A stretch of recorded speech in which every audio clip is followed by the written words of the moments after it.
कुछ देर में पेश होगा हरियाणा का बजट। मुख्यमंत्री नायब सैनी बतौर वित्त मंत्री पेश करेंगे बजट। सीएम आवास पर सीएम ने साइन की बजट की कॉपी। बजट से पहले विपक्ष ने कर्ज के मुद्दे पर सरकार को घेरा। पूर्व डिप्टी सीएम दुष्यंत चौटाला बोले, प्रदेश पर 4 लाख तक का कर्ज। बजट तय करेगा कि सरकार इससे कैसे उभरेगी। पंचकुला में हिमाचल आईजी के नाबालिग बेटे की गुंडागर्दी। लाल बत्ती लगी स्कॉर्पियो को थार के आगे लगाया। बेसबॉल बैट से तोड़े थार के शीशे। 4 लोगों के साथ की मारपीट। अब पुलिस ने दर्ज की एफआईआर। फरीदाबाद में पानी के टैंक में गिरने से मासूम की मौत। खेलते खेलते पानी के टैंक में गिरा 2.5 साल का मासूम। बेटे की मौत से परिवार में मातम। ईरान इजरायल युद्ध का भारत में बड़ा असर। सोने चांदी के बढ़े दाम। शेयर मार्केट में भी भारी गिरावट। पेट्रोल डीजल हो सकता है महंगा।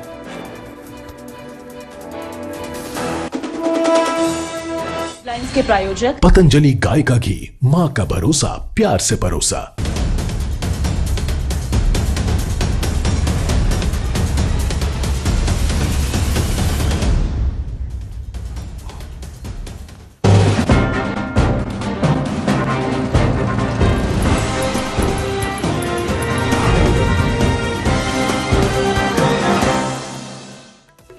नमस्कार, स्वागत है न्यूज 18 पंजाब हरियाणा में। मैं आपके साथ कुलदीप भारद्वाज।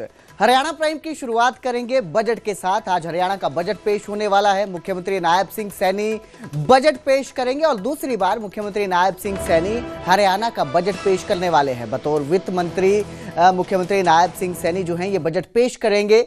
बजट में एमएसएमई को राहत मिल सकती है। किसानों लाइव तस्वीरें आपको दिखा रहे हैं मुख्यमंत्री नायब सिंह सैनी की, आपकी स्क्रीन पर हैं। आप देख सकते हैं हाथ में बजट की कॉपी लेकर केसरिया रंग की पगड़ी पहनकर मुख्यमंत्री नायब सिंह सैनी नजर आ रहे हैं। तो आज बजट पेश कर रहे हैं हरियाणा का मुख्यमंत्री नायब सिंह सैनी और लाइव तस्वीरें आपको दिखा रहे हैं। मेरे सहयोगी अंकित दुदानी हमारे साथ लाइव जुड़े हैं। अंकित, बजट पेश हो रहा है, बहुत सारी उम्मीदें हैं लोगों को बजट से और उम्मीद भी जताई जा रही है कि ये जो बजट है उम्मीदों का बजट रहेगा। कई जो इसमें घोषणाएं आज मुख्यमंत्री नायब सिंह सैनी कर सकते हैं। तो किस तरह का माहौल देखने को मिल रहा है, किस तरह की उत्सुकता? बिल्कुल, अभी पहले साइनिंग सेरेमनी हुई मुख्यमंत्री आवास के ऊपर और अभी आपने देखा कि मुख्यमंत्री विधानसभा पहुंच गए हैं और विधानसभा पहुंचने के बाद अब 12 बजे का समय रखा गया है जब वो बजट पेश करते हुए नजर आएंगे। तो कहीं ना कहीं एक उम्मीदों का बजट कह सकते हैं कि उम्मीदों का बजट आने वाला है। और बतौर वित्त मंत्री दूसरा ये बजट होगा नायब सैनी का, क्योंकि पहले भी एक बार वो बजट पेश कर चुके हैं जब अक्टूबर में सरकार बनी थी और उसके बाद वो बजट पेश किया था और अब दूसरी बार वो बजट पेश करने जा रहे हैं। तो पहले जब मुख्यमंत्री आवास पर साइनिंग सेरेमनी हुई तो बजट की जो कॉपियां थी उसके ऊपर हस्ताक्षर किए गए और हस्ताक्षर करके वहां से रवाना हुए। अब विधानसभा पहुंचे हैं और सबसे बड़ा संदेश जो देखने को आ रहा है कि पगड़ी बांध करके पहुंचे हैं और वो पगड़ी भी केसरिया पगड़ी बांध करके मुख्यमंत्री यहां विधानसभा पहुंचे हैं। तो कहीं ना कहीं पंजाब को लेकर के संदेश साफ है कि पंजाब के लिए अब बीजेपी पूरी जोर लगा रही है, क्योंकि जिस तरह से लगातार कार्यक्रम जो पंजाब के अंदर बीजेपी के हो रहे हैं और नायब सैनी के हो रहे हैं, तो वहीं कहीं ना कहीं आज बजट को लेकर भी जब मुख्यमंत्री बजट पेश करेंगे तो भी पगड़ी बांध करके यहां पहुंचे हैं। तो कहीं ना कहीं अपने आप में विशेष हो जाता है। और अब देखना होगा कि 12 बजे जब वो बजट पेश करेंगे तो क्या क्या ऐसी सौगातें हैं जो वो जनता को देने वाले हैं। हालांकि मुख्यमंत्री ने साफ तौर पर कहा कि वो कभी रेवड़ियां बांटने का काम नहीं करते हैं और जो उनके घोषणा पत्र के अंदर चीजें हैं वही पूरे करने का काम कर रहे हैं और उनमें से 60 से ज्यादा ऐसी घोषणाएं हैं जिनको मुख्यमंत्री पूरा कर चुके हैं। लेकिन आज क्या क्या सौगातें हरियाणा वासियों को मिलती हुई नजर आएगी वो अभी देखना होगा। जी अंकित, लेकिन जहां एक तरफ मुख्यमंत्री जो है बजट पेश करने वाले हैं, वहीं पर जो विपक्ष है वो भी लगातार घेरता जा रहा है। वहीं पर जो विपक्ष है वो भी घेरता नजर आ रहा है। कर्ज को लेकर बात कर रहा है, कर्ज के मुद्दे को लेकर घेरते नजर आ रहे हैं, शिक्षा को लेकर घेरते नजर आ रहे हैं। विपक्ष किस तरह से जो है इस बजट को देख रहा है? बिल्कुल विपक्ष, क्योंकि विपक्ष का काम ही छीटाकशी करना होता है, सवाल उठाना होता है, तो वो विपक्ष अपना काम कर रहा है। लेकिन जहां तक बजट की बात है तो बजट अब पेश किया जाएगा और कर्ज को लेकर के मुख्यमंत्री पहले ही एक प्रेस वार्ता करके सारी चीजें क्लियर कर चुके हैं, क्योंकि उन्हें पता था कि जब बजट पेश किया जाएगा तो उसके बाद विपक्ष के पास एक ही बात कहने को होती है कि कर्ज बढ़ गया है। लेकिन उन्होंने बताया, पहले ही प्रेस वार्ता करके बताया कि कर्ज जो लिमिट्स के अंदर है, जो पहले भी कर्ज लिया जाता था वो लिमिट्स के अंदर लिया जाता था और अभी भी जो कर्ज लिया गया है वो लिमिट्स के अंदर लिया गया है। लिमिट के बाहर जाकर के कोई कर्ज नहीं लिया गया है। और जहां तक योजनाओं की पूरे करने की बात है तो उनके पास पर्याप्त पैसा है और उनके द्वारा जो योजनाएं पूरी की जा रही हैं, तो कहीं ना कहीं कोई विपक्ष जो है वो जरूर निशाना साधता हुआ नजर आएगा। तो खुद मुख्यमंत्री ने यह भी कहा था कि 3-4 बातें होती है, ऊंट के मुंह में जीरा, खोदा पहाड़ निकली चुईया, यही वर्ड जो है बजट पेश करने के बाद विपक्ष के नजर आते हैं और वही आज भी नजर आ सकते हैं। लेकिन अभी देखना होगा कि बजट के पिटारे के अंदर क्या निकलता है। जी बिल्कुल, जहां विपक्ष घेरने की तैयारी कर रहा है, लोग भी उम्मीदें जताए हुए हैं, बहुत सारी उम्मीदें हैं लोगों को भी। एमएसएमई को लेकर, शिक्षा को लेकर कई तरह की आज घोषणाएं की जा सकती है। लाडो लक्ष्मी योजना को लेकर क्या जो है वो उम्मीद जताई जा रही है, क्या इसका दायरा बढ़ सकता है इस बार जो बजट पेश होगा उसमें? बिल्कुल, जो लाडो लक्ष्मी योजना एक बड़ी महत्वाकांक्षी योजना थी और शुरू में ही पहले ही बजट के अंदर 5,000 करोड़ का प्रस्ताव, 5,000 करोड़ इसके लिए रिजर्व रखे गए और उसके तुरंत बाद अगर बात की जाए तो सितंबर के महीने के अंदर लाडो लक्ष्मी योजना की घोषणा कर दी गई और अभी तक कह सकते हैं कि 4 किस्तें जो हैं वो लाडो लक्ष्मी योजना के तहत जो प्रदेश की महिलाएं हैं उनको जा चुकी है। लेकिन उसकी समय जो उसकी एक सीमा रखी गई थी 1 लाख रुपए, उसको आज क्या बढ़ाया जाता है, 1,80,000 किया जाता है क्या? ये एक बड़ी बात होगी अगर 1,80,000 किया जाता है, क्योंकि लगातार विपक्ष इस बात पे भी निशाना साधता है कि जब वादा किया गया था तब ये सीमा नहीं तय की गई थी, लेकिन अब सीमा तय की गई है और मुख्यमंत्री ये कहते हुए नजर आते हैं कि हम सभी महिलाओं को देंगे, लेकिन फेजेस के अंदर देंगे। पहले 1 लाख जिनकी आय है उससे कम महिलाओं को दिया है, अब आगे धीरे धीरे बढ़ाएंगे। तो आज ये भी देखना होगा कि बजट जब पेश होगा तो उसके अंदर क्या वो आय सीमा बढ़ाई जाती है। जी बिल्कुल अंकित, और अंकित मैं चाहूंगा कि इस वक्त कुछ ही देर में अब बजट पेश हो जाएगा, बहुत सारे लोग भी आ रहे हैं, आपके पीछे भी हम देख पा रहे हैं। अगर हम किसी से बात कर सकें तो बिल्कुल मैं चाहूंगा, हम जानना चाहेंगे उनसे भी कि वो विपक्ष का जो है या जो सरकार में है इस वक्त मौजूदा मंत्री हैं वो क्या कहते हैं बजट को लेकर। बिल्कुल, अभी लगातार विधायकों का पहुंचना जारी है। विधायक हों या मंत्री हों, लगातार विधानसभा के अंदर पहुंच रहे हैं और काफी तो पहुंच चुके हैं, क्योंकि खुद मुख्यमंत्री यहां पहुंच चुके हैं। तो मुख्यमंत्री के पहुंचने से पहले ही लगभग सभी विधायक और कहें तो जो मंत्री हैं वो यहां पहुंच चुके हैं। हालांकि अभी कोई अंदर जा चुके हैं और कुछ ही देर के अंदर 12 बजे की अगर बात की जाए तो 12 बजे ये जो बजट का भाषण है वो शुरू हो जाएगा, बजट पेश होना शुरू हो जाएगा और उसके बाद मुख्यमंत्री प्रेस वार्ता भी करते हैं और पूरी बजट के बारे में जानकारी भी देते हैं और शाम को मीडिया से भी मुखातिब होते हैं। तो ये पूरा प्रोसेस है, तो वो पूरा प्रोसेस चलने वाला है। हालांकि अभी कोई विधायक यहां अभी नहीं मौजूद है, वो सारे अंदर जा चुके हैं। तो जैसे ही अभी 12 बजे सदन की कार्रवाई शुरू होगी तो हम अपने दर्शकों को फिर से एक बार रूबरू कराएंगे। जी बिल्कुल, बहुत बहुत शुक्रिया इस तमाम जानकारी के लिए अंकित। और अब से कुछ ही देर में अब बजट पेश हो जाएगा हरियाणा को, और जो उम्मीद लोगों को है, उम्मीद करते हैं कि वो बजट उनकी उम्मीदों पर खरा उतरेगा।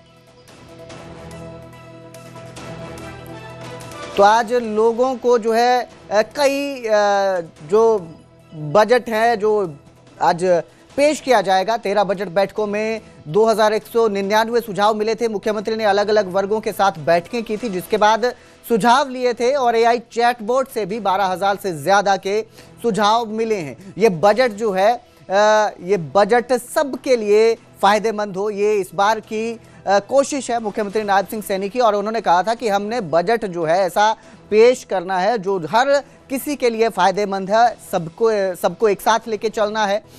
तो अलग अलग बैठकों के बाद जो है ये बजट तैयार किया गया है, अलग अलग सुझाव लिए गए हैं और कुल 14,000 से ज़्यादा सुझाव लिए गए हैं, जिसके बाद ये जो बजट है ये तैयार किया गया है ताकि लोगों की जो उम्मीदें हैं उन पर ये बजट खरा उतर सके।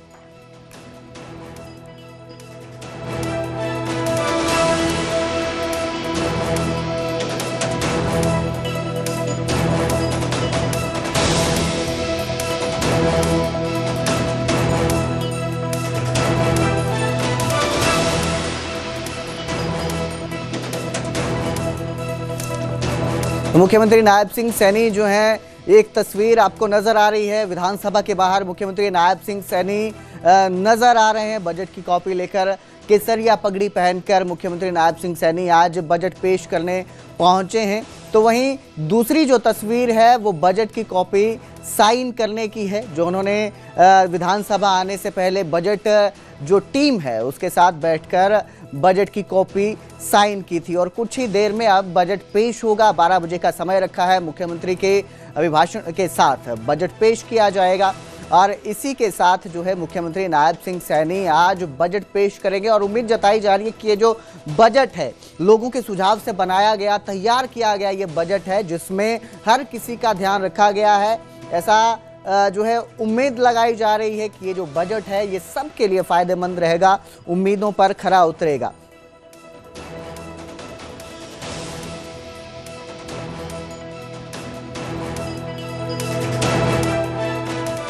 तो वहीं हरियाणा राज्यसभा चुनाव से जुड़ी बड़ी खबर भी सामने आ रही है और इस बार हरियाणा राज्यसभा चुनाव जो है वो रवनीत सिंह बिट्टू लड़ सकते हैं, ये खबर सामने आ रही है। बीजेपी नेता हैं रवनीत सिंह बिट्टू, उनको उम्मीदवार बना सकती है बीजेपी।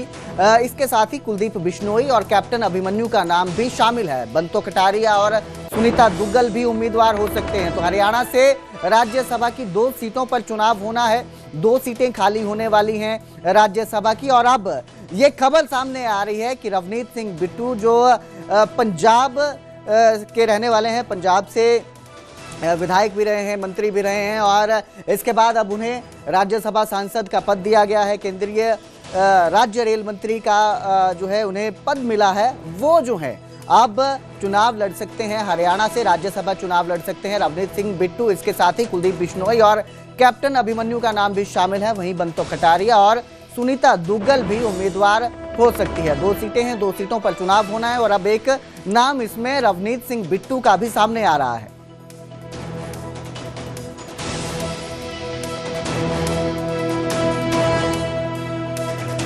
मेरे सहयोगी अंकित दुदानी इस खबर पर ज्यादा जानकारी के साथ जुड़े हैं। जी अंकित, एक खबर आ रही है सामने, बड़ी खबर है राज्यसभा चुनाव से जुड़ी हुई कि रवनीत सिंह बिट्टू जो है उनको बीजेपी उम्मीदवार बना सकती है। बिल्कुल, लगातार जिस तरह से 2 सीटें खाली हुई हैं हरियाणा के अंदर राज्यसभा की, तो उसमें से 1 सीट बीजेपी के खाते में आनी तय है, दूसरी सीट कांग्रेस के खाते में जानी तय है। हालांकि बीजेपी अगर तीसरा उम्मीदवार खड़ा करती है तो उसके ऊपर चुनाव होता हुआ नजर आएगा। जी ऐसे में जो है कैंडिडेट कई हैं, उसमें रवनीत बिट्टू का नाम भी आ रहा है कि रवनीत बिट्टू को अब की बार राज्यसभा जो है वो हरियाणा से भेजा जा सकता है। जी, अगर हरियाणा से ऐसे भेजा जाता है तो ये अपने आप में बड़ी चीज होगी। जी, इसके साथ ही 2 और नाम हैं जिन पे मंथन किया जा रहा है और उनको लेकर भी ये उम्मीद जताई जा रही है कि वो जो हैं वो भी जा सकते हैं। बंतो कटारिया का एक नाम है, उसको लेकर क्या अपडेट है? बिल्कुल, नाम कई हैं। कुलदीप बिश्नोई का नाम है, कैप्टन अभिमन्यु का नाम है, सुनीता दुग्गल का नाम है, बंतो कटारिया का नाम है। तो ये नाम भी, इन नामों के ऊपर भी विचार किया जा रहा है। लेकिन अगर केंद्रीय नेतृत्व की ओर से प्रमुखता से अगर बात कही जा रही है तो वो रवनीत बिट्टू को लेकर के कही जा रही है। रवनीत बिट्टू अभी फिलहाल की अगर बात करें तो रेल राज्य मंत्री भी हैं और पंजाब के प्रमुख नेता हैं, पंजाब बीजेपी के प्रमुख नेता हैं। तो अगर, क्योंकि पंजाब इलेक्शन सामने है और पंजाब इलेक्शन को देखते हुए भारतीय जनता पार्टी अगर ये फैसला लेती है तो ये अपने आप में बड़ा फैसला होगा और पंजाब के वोटरों के लिए भी, पंजाब के लोगों के लिए भी ये एक बड़ा सम्मान होगा। जी अंकित, यानी कि इसे मिशन, बीजेपी का मिशन पंजाब के तरह से देख सकते हैं कि एक ये स्ट्रेटेजी बीजेपी की हो सकती है पंजाब इलेक्शन को लेकर भी। बिल्कुल, इसमें कोई दो राय नहीं है, क्योंकि पंजाब को जीतने के लिए बीजेपी पूरा जोर लगा रही है और उसके लिए जहां अलग अलग पार्टियों के नेता जहां बीजेपी ज्वाइन कर रहे हैं, वहीं नायब सिंह सैनी, आपने देखा कि आज बजट का दिन है और बजट के दिन भी नायब सिंह सैनी केसरिया पगड़ी बांध करके बजट पेश करने के लिए पहुंचे हैं। तो कहीं ना कहीं संदेश पंजाब को ही देना है और पंजाब के लिए इसीलिए सारी चीजें भारतीय जनता पार्टी कर रही है। और अब राज्यसभा की जब सीट खाली हुई है और उसका नॉमिनेशन 5 तारीख तक होना है, 5 तारीख आखिरी तारीख है, तो आज 2 तारीख हो चुकी है, 3 और 4 की छुट्टी है।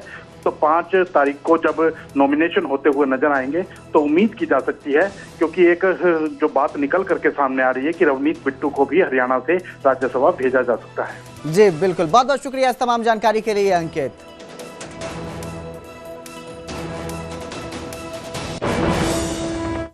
और अब बात करेंगे प्रधानमंत्री मोदी की, जिनसे कनाडा के प्रधानमंत्री मार्क कार्नी ने दिल्ली स्थित हैदराबाद हाउस में मुलाकात की। पीएम मोदी और प्रधानमंत्री कार्नी के बीच द्विपक्षीय बातचीत हुई और निवेश और ट्रेड डील को लेकर दोनों ने बातचीत की, चर्चा हुई। तो कनाडा के प्रधानमंत्री जो हैं उन्होंने प्रधानमंत्री नरेंद्र मोदी से मुलाकात की है। मार्क कार्नी ने ये मुलाकात की और दिल्ली स्थित हैदराबाद हाउस में दोनों के बीच ये मुलाकात हुई, जिसमें पीएम मोदी और प्रधानमंत्री कार्नी ने कई मुद्दों पर बातचीत की, जिसमें निवेश और ट्रेड डील को लेकर भी बात हुई है। और ये जो सारा मामला है निवेश और ट्रेड डील को लेकर जो चर्चा हुई है, उससे उम्मीद जताई जा रही है कि दोनों देशों के बीच जो है संबंध बढ़िया होंगे। मेरे सहयोगी अमित पांडे हमारे साथ इस खबर पर ज्यादा जानकारी के साथ जुड़े हैं। जी अमित, एक मुलाकात होती है प्रधानमंत्री नरेंद्र मोदी के साथ कनाडा के प्रधानमंत्री की, क्या अपडेट इसको लेकर? देखिए, पिछले कुछ सालों में जिस तरीके से भारत और कनाडा के संबंधों में जो एक गैप आया था, उनको ये भरने के लिए ये पूरी इस यात्रा का जो पूरा लबोलबाब यही है। और इस मुलाकात में सूत्रों के मुताबिक किस तरीके से दोनों देशों के बीच में जो आपस में परस्पर जो सहयोग हो, जो विदेश में रहकर खालिस्तानी अलगाववादी आतंकी जो देश के हितों को नुकसान पहुंचा रहा है, कैसे भारत ने अपनी चिंताओं से कनाडा के पीएम को इन सारी चीजों को अवगत कराया है। और जाहिर सी बात है, अपेक्षा की गई है भारत की ओर से, पीएम मोदी की ओर से, कि कनाडा भारत के हितों के प्रति यह जो गहरी चिंता है उस पर ध्यान देगा, उस पर कोई ठोस रवैया अपनाएगा। क्योंकि पिछले कुछ सालों में जो जहां तक रुख रहा है कनाडा का, उससे भारत को निराशा ही हाथ लगी है। उसके बाद अब सत्ता परिवर्तन के बाद एक नई उम्मीद, एक नए तेवर के साथ भारत कनाडा के रिश्ते आगे बढ़ रहे हैं कनाडा पीएम की इस यात्रा से। जी बिल्कुल, बहुत बहुत शुक्रिया इस तमाम जानकारी के लिए अमित। और बिल्कुल जिस तरह से तनावपूर्ण पहले हालात नजर आ रहे थे भारत और कनाडा के बीच, अब ये जो एक मुलाकात हुई है तो एक उम्मीद जग रही है कि अब रिश्ते सुधर सकते हैं और जो निवेश है, ट्रेड है, उस पर भी दोनों के बीच स्थिरता बन सकती है।